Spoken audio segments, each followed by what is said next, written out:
Менің наным осылай әдемі болып пісіп шықты.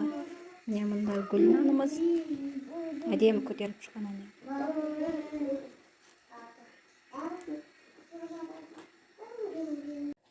Бүгін жұмсақ обычный нан пісіреміз. Осынша тұз саламыз. Менде көз мөлшермен. Азырақ тұз. Сосын қалауларыңыз ішіне сары май салсаңыздар да, просто суға илей салсаңыздар да, или осылай азырақ майонез қосып де болады. Енді дрожж саламыз.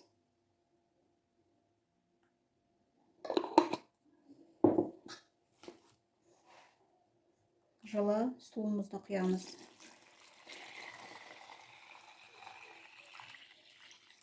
Енді жұмсақ қамыр илейміз.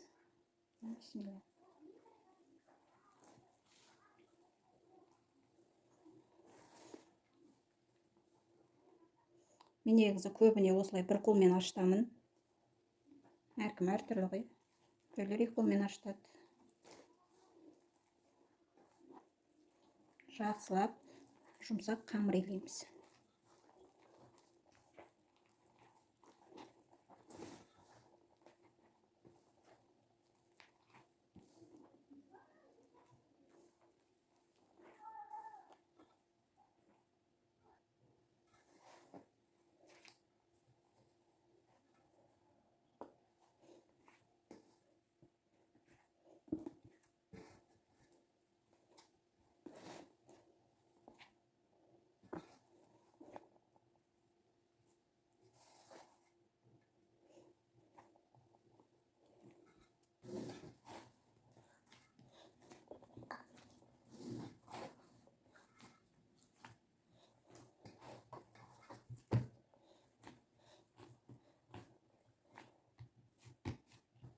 Осындай жұмсақ қамыр иленді.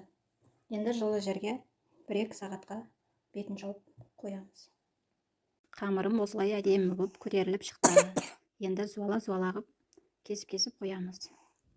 Нанымызды осылай зуала қылып аламыз. Менде 5 нан шықты. Сосын табаларымызды жақсылап майлап аламыз.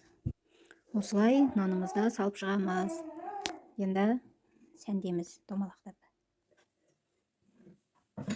Қолымызды сулап алып,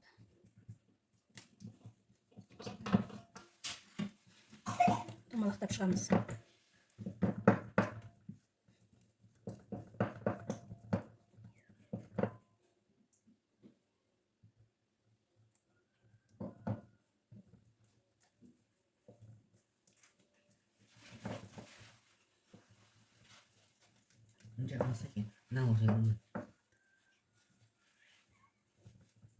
Сосын қиғашынан осылай жасап шығамыз.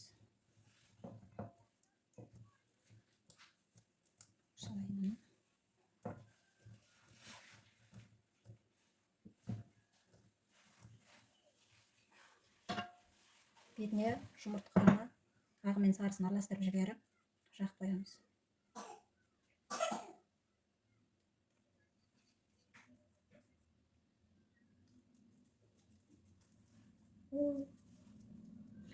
Осыны 5-10 минутқа бетін жауып көтерілгенше қойып қоямыз. Екіншісін сәндейік.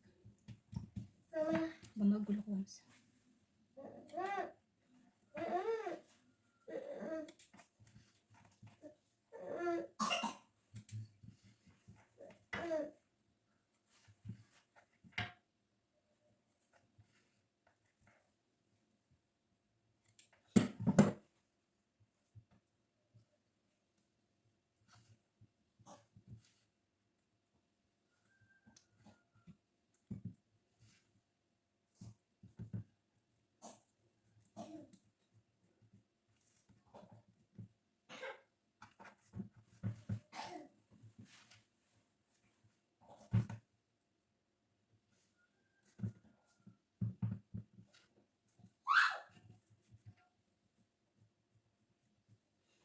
Бұнда жұмыртқаның сарысын жағып шығамыз.